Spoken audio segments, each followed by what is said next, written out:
Hello, and welcome to the Dialogue on Dialogue podcast. In 1956, Earl Nightingale recorded The Strangest Secret, launching a new era in self-improvement. Over his lifetime, he created thousands of radio and audio programs exploring success, purpose, and meaning. This project is my personal reflection on those ideas, what they meant then, and how they apply now, as I work to put them into practice, and invite you to come along for the ride. Episode 27. Turn ideas into action. As Earl Nightingale reminds us, people don't need to be educated nearly as much as they need to be reminded. This series is about remembering the truths we already know and learning how to live them. Earl opens this episode with a blunt reminder. Ideas are cheap. Action is hard. He illustrates this with a story from his own experience.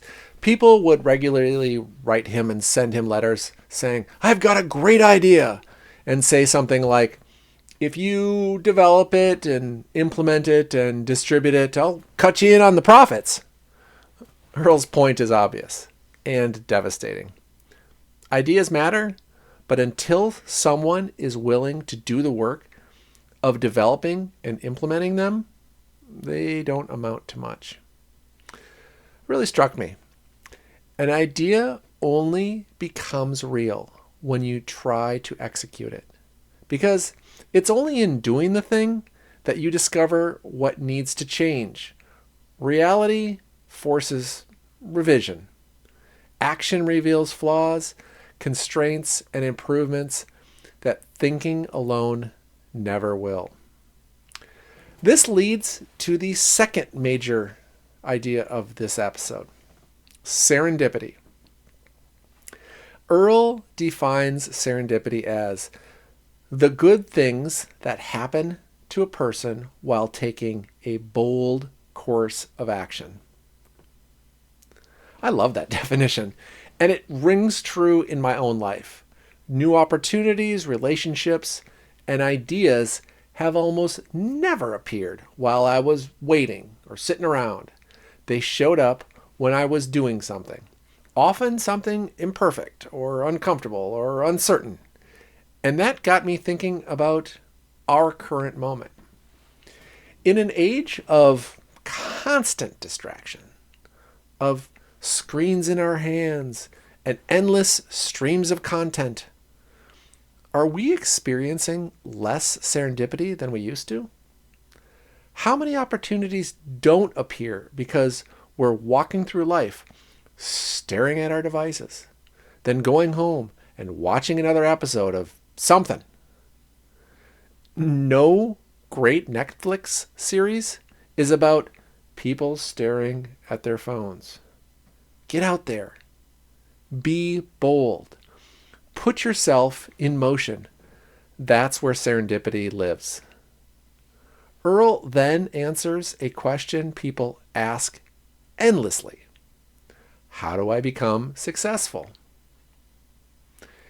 The answer for him is one word: prepare. Preparation is not glamorous. It's long hours, repeated effort, and showing up day after day, week after week, year after year. And when success finally arrives, people often call it luck. But luck had very little to do with it. Preparation creates the conditions where success can appear. What looks like good fortune from the outside is almost always the result of sustained, invisible effort. In the final section, Earl encourages us to get lost. He's describing what would later be called the flow state. It's those moments when you are deeply immersed in meaningful work that time seems to disappear. You're not watching the clock, you're not checking notifications, you're fully present. He captures this idea beautifully with a quote from Ralph Waldo Emerson. See how the masses of men worry themselves into nameless graves, while here and there a great unselfish soul forgets himself into immortality. That line stopped me. There's a kind of immortality in losing yourself in worthwhile work, in contributing something beyond your own comfort or distraction. So episode 27 leaves me with this reminder.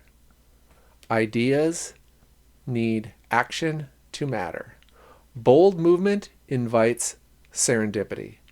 Preparation beats luck every single time. And the deepest satisfaction comes from getting lost in meaningful work. Don't just think, do. And then keep doing. Until next time, remember, the answers are older than we are and just as relevant today.